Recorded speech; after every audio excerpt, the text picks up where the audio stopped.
Hi, welcome to my YouTube channel. My name is Denison, your billionaire farmer. So in this video, I want to show you how to reduce mortality rate in broilers production. So if you are new into this business, or you have been running this business and you are having high mortality rate, this video I will explain to you the step that you can follow and you will start to see zero death in your birds. You will reduce it at least to 99%. So all you have to do for me is to like this video, subscribe to my YouTube channel, and if you have any personal discussion that you want to have with me regarding agriculture, poultry, any business, you can reach out to me on my WhatsApp contact.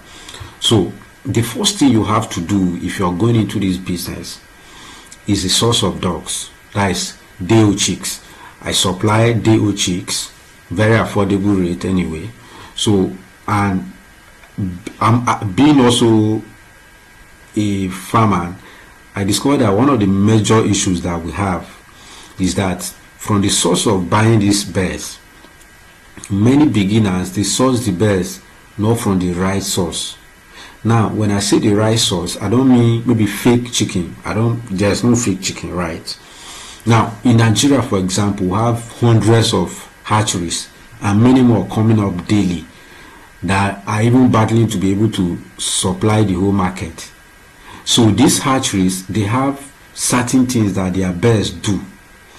Now, for me, in my 8 years of rearing these broilers, I have my top three birds that I can recommend for you if you're starting. And these are the best. Personally, when somebody is buying day-old chicks from me, I always advise them to buy these ones. Most times their prices is very high, but I always advise people to buy it. Now that is broilers. If you are talking of layers, I recommend Armor for you 100%. The Armor did not pay me to advertise for them, but I've used their best. I've seen what they can do, and that is why I'm recommending that you should also go with it. So if you're starting now, these are the hatcheries that you should buy. Agritech, you should buy CHI, and maybe you can buy Olan. These are the best that I've used. We have many other ones, Zeptech, we have Obasanjo fans, we have there are so many that I can't even call all their names, more than 100. But the problem is that some of them, their birds will start giving you issue.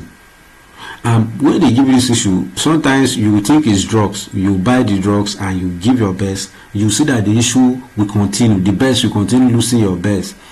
And some of these birds will not give you a good body weight, even though you have kept them and they have consumed a lot of feed. But I can vouch for Agritech. Agritech, their birds grow very fast. Their birds grow very fast. The only problem is that their birds are not rugged. When it comes to maybe a little virus can kill plenty of them at once. That is my personal review anyway, and I have no thing against their company, but I'm just telling you some of the challenges that we have with their birds. They grow very fast, very fast in growth, but then they are not that rugged. Then we have CHI, their birds are very strong. They also grow fast, but they don't grow faster as Agritech. So for me, most times when I'm keeping my birds, sometimes I mix. I order for Agritech. Maybe if I'm doing 20 carton, I can share it. Sometimes maybe I can get Agritech like 40 cartons, get the other, I just mix it inside. But Agritech, their birds grow very fast. So if you want to have quick growth and you're able to manage, and the challenge with keeping Agritech birds is that you need to be very good at biosecurity, because that is the only thing that will make their birds to die. Not that they come and they have issues, it's how you manage it. So if you are a beginner, you can go for CHI birds. They are very rugged, and that does not mean you will be careless about them. I'm just telling you that their birds are very strong, and there are some of the virus that doesn't affect them. Now maybe I might not include your favorite fan here, but the thing is, some of these birds, when you buy them, you have vaccination issues. You have, maybe they don't grow well. You have stunted growth. Now sometimes the stunted growth is not because of the farmer is careless. The stunted growth will come from the source of the birds. So if you're buying birds, you always buy from the right person. So now there are some people, I have not verified it, I don't know whether it's true, but people will tell you that there are some other small hatcheries that are selling fake aggregated products. I have not verified that are selling fake. Once they know that okay, this is a top hatchery people are going for, they can produce their carton and also be producing packaging chicken, which is not their the original ones from aggregated.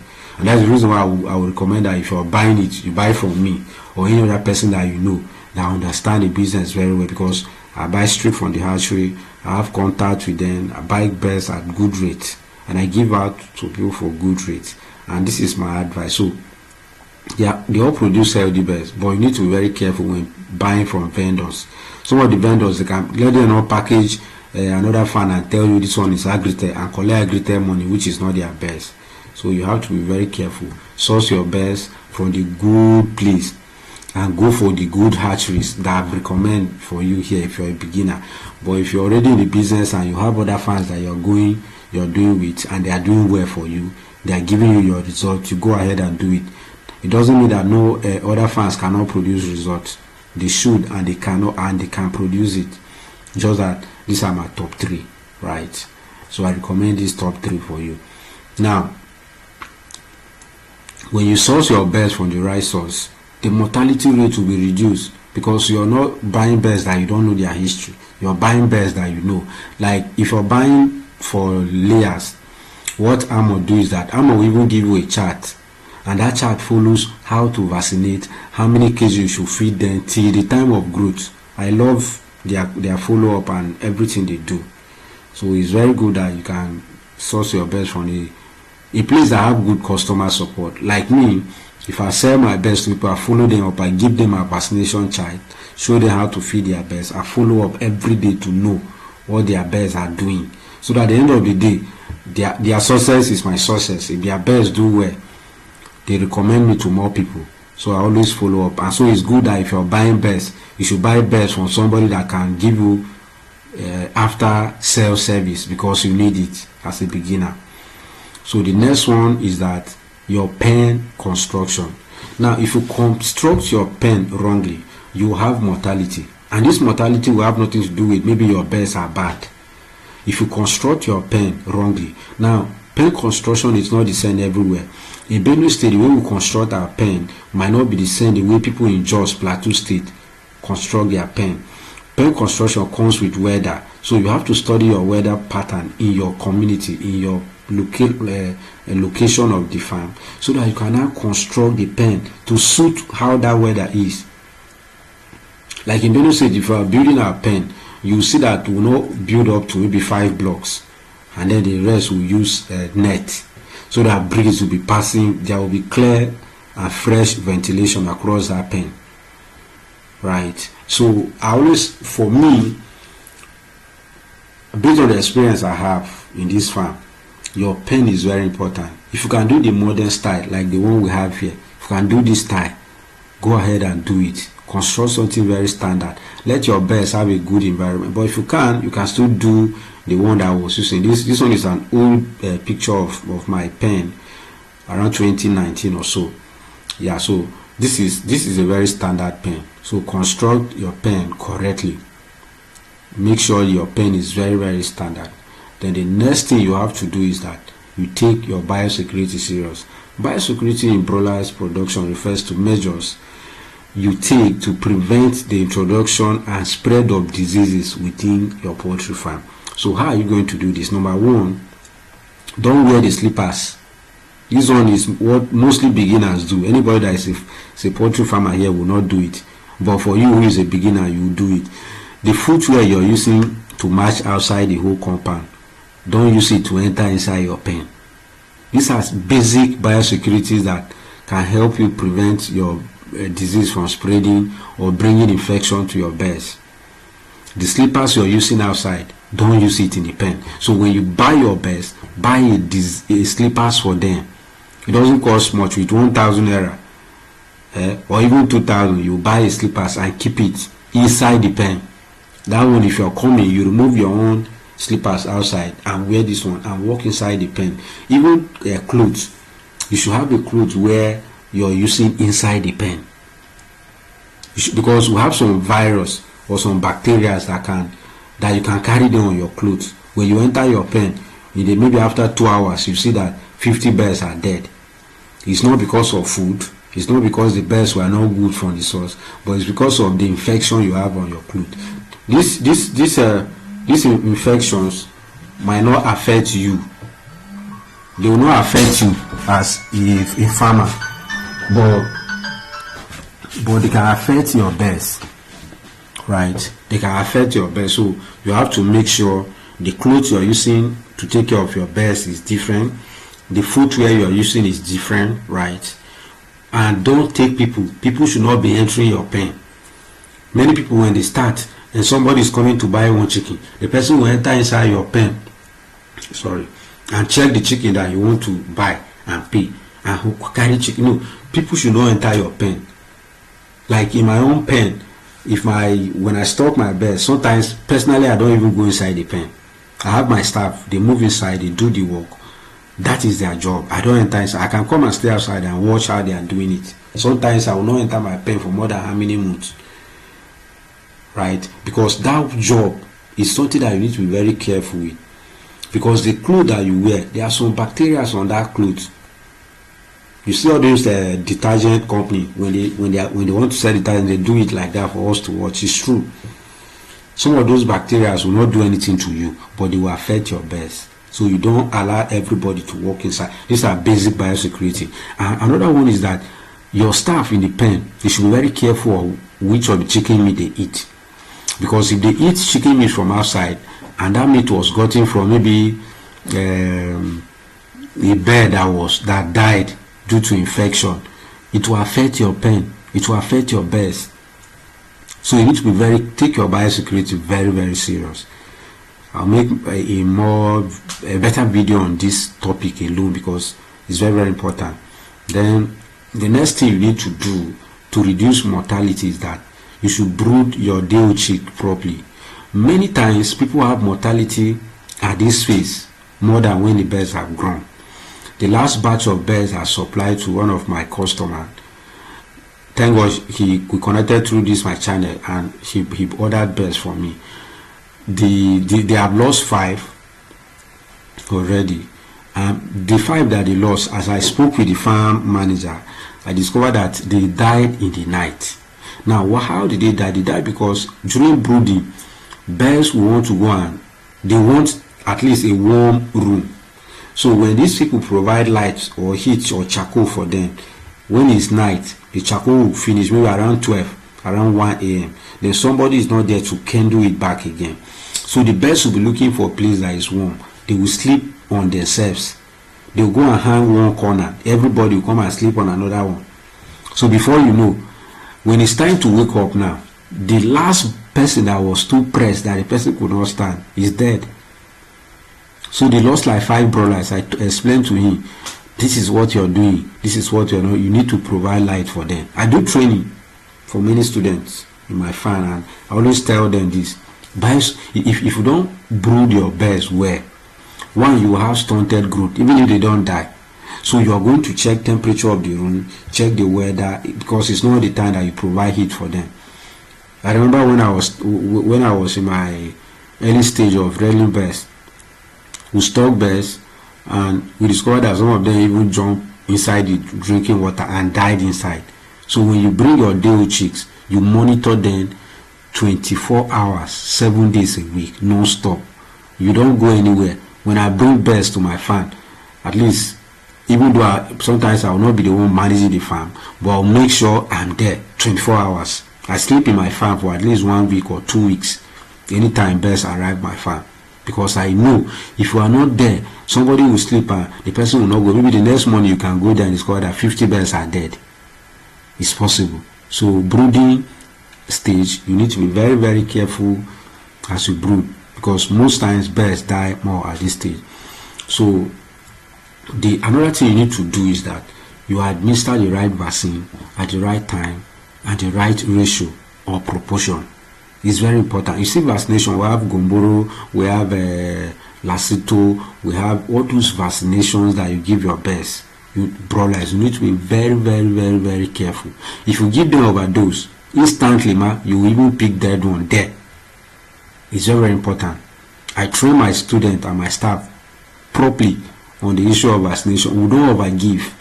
We don't undergive. So if you overgive vaccination, it will delay, it will affect your birds. Sometimes they can even fall instantly and die. And if you do not give them well, it means that if infection should come, vaccination simply means we are trying to prevent some of the sicknesses that will come. If I give them Lassito vaccine, I'm trying to prevent an infection that will come. So if that vaccination, if that infection comes and the vaccination that you gave your birds was not at the right ratio, it will enter your birds. And some of the most of the sicknesses in broilers are transferable. They are communicable disease. You can see that one bird is sick today, the next 2 hours will come 50 are behaving the same, because some of this infection, even their feces, like their shit, if they once they shit and another chicken match, automatically that chicken will also pick the virus. And if they drink water, another chicken drink water from the same drinker, automatically they will pick the virus. So you can see that there are different ways your birds can contact infections. So vaccination prevents those infections. And this is one of the reasons why sometimes with rare birds, and I don't have mortality, you can keep 4,000, 3,000, and maybe we'll have maybe 20 mortality, or sometimes even 50, but it will not be up to 100 mortality. I've never had 100 mortality in terms of brooding. I've lost birds more than that, right? But then in terms of your brooding your birds and they die because of we make sure to the point that even my manager, they can raise birds without mortality. I've trained them to that level. So what I'm trying to say here is that know the vaccination. If you're buying vaccine, know it. We have vaccine that comes in maybe 500 dose, 200 dose, 1,000 dose, 3,000 dose, depending on the number of birds. So if you have 100 birds and you want to buy vaccine, ask questions. Okay, I have 100 birds and I need a Gomboro vaccine. What is the dosage? When they give the dosage, ask how many liters of water you have to mix. Mix the exact volume of water and give your birds, and ensure that each bird have drank the vaccine. By so doing, you have covered your birds. It's like the blood of Jesus that covered us, that washed away our sin, for people that are Christians. So your vaccination is like a shield, right? That is the right word, a shield. A shield that have covered your birds from external forces that might want to attack them. So this is one thing you need to do. Learn how to do vaccination. Even if you don't know, you can bring in a vet doctor to come and administer the vaccination for you. There are some vaccination that they are water intake. There are some vaccination that they inject, right? So all of this, a vet doctor will guide you on how to go about it. But if you don't do this properly, you have mortality. Sometimes they might not die when they are young, but when they have grown to maybe week 4 or week 5, where you are targeting to say at week 6 or week 8, you start having mortality that will make you to even say at a loss. It is because the vaccination that we are supposed to give you on day 7 was not given at the right quantity. So you have to master vaccination giving. So the next one is sell your birds at the right time. See, one thing with broilers is that when the longer they stay, the higher the rate of you losing them to unexpected disease. So if you have your birds, calculate, I'm selling at week 6. Those birds that you say you want to sell at week 6, start selling at week 5. Because at week 5, you already have some that are very big shootouts. Pick those ones and sell them out. By week 7, you shouldn't have it again. Because if you don't sell at the right time, the longer they are staying, you can have airborne disease that is beyond your control. One small infection can enter the fan and swipe your fan away from you. So don't keep your broilers long. They can't stay long. They were not designed to stay long. Their genetics does not permit that they stay long. If you want to keep a bird that will stay long, maybe you keep turkey or keep noilers. Noilers can stay long for 1 year. They are still strong, but broilers, they are not strong. So you are not expected to keep them too long. Be calculative. Know when you're selling. Calculate it and make sure you sell at that time, so that you not come and have mortality that will be a waste for you. So even overweight can also kill your broilers. Sometimes it's not infection. When they are too big, they can also die. Right? Weight can kill them. So you always sell your birds at the right time. Now I have these general management tips that you should take into consideration. Check your birds regularly, change their water, wash their drinkers, change their litters. Litters, those wood shave or rice chaff that you keep on the floor. Don't wait for 10 weeks. Don't wait. Some people say I change once in a week. No, you are not to change once in a week. You are to change once it's dirty. Because if you have broilers now, maybe 1,000 broilers, and they are week 2, you can leave their litter for maybe 4 or 5 days. You don't change, but they are still okay. But when they go to week 4, within 3 days you need to change. So you are to change regularly. Don't say you did last week. Do it again. Do it again. Don't make your birds dirty. They should be very neat. When your birds are dirty, automatically if I see it, I know that you're a dirty person. And if once infection hits your farm, you will not be able to control it. So always change the litters. Wash their drinkers. Some people will wash it once in a week. No, wash it once it's dirty. I wash my daily. I enforce that my staff, they know that we are going to wash these drinkers daily. Keep your drinkers very clean. And when it comes to water, many people can just fill the drinker, maybe the 4-liter drinker with water, and go and sit down. So the birds would only drink the water when it's morning, when the weather is cool. So when the sun is hot and the water has become like boiled water, they will not want to take it. So fresh water is what you have to keep for your birds. So always change it. Introduce fresh water, change it, introduce fresh water, like that. And be careful how you give them drugs and vaccination. If you overdose the vaccination, they can die. If you overdose drugs, they can also die. So be careful how you do it. Do according to knowledge and do according to prescription that is given to you by a vet doctor, a qualified practicing vet doctor. Don't just assume and give the vaccination anyhow you want to give. And in terms of drugs, give the right one. So these are the things that you need to do for you to be able to minimize or even eradicate mortality completely from your farm. So even if you are not going to delete it all, you should have a lower rate of mortality. It's a bad record for you to keep 1,000 birds and 200 died. No, that record is very poor. If I should keep 1,000 birds, maybe 50 should die. I will still be okay. So most times if I'm buying my birds, I can buy, if my target is to sell 1,000 birds, I can buy 1,100 birds. I know that, okay, worst come to worst, let the 100 die. That 1,000 should be complete. That is how I set my target. So if I want to make 2 million naira within these 6 weeks of rearing birds, I know how much I need, how much it will cost me, cost of feeding and everything. So I can do that calculation, but then buy extra 100, so that I will not have, from the 1,000 I will have shortage. So it's always advisable you do that, right? Always advisable that you do that. So thank you so much for watching this video. You can like this video, you subscribe to this YouTube channel, and you can always reach out to me on WhatsApp if you have any question you want to answer me, if you want to ask. Maybe you want to write a business plan for your broiler farming or any other agricultural project that you need a business plan for. You can always reach out to me on WhatsApp and I will get that done for you. Thank you so much, and I wish you happy investment in broilers production. I'll make more video on broilers because this has been my core expertise for many years, and I believe there is many things that you need to know as a beginner, because making money in poultry is beyond keeping birds. So in my next video, I will explain to you how you can make money from broilers production or poultry in general. Thank you and stay connected. I remain Denison, your billionaire farmer.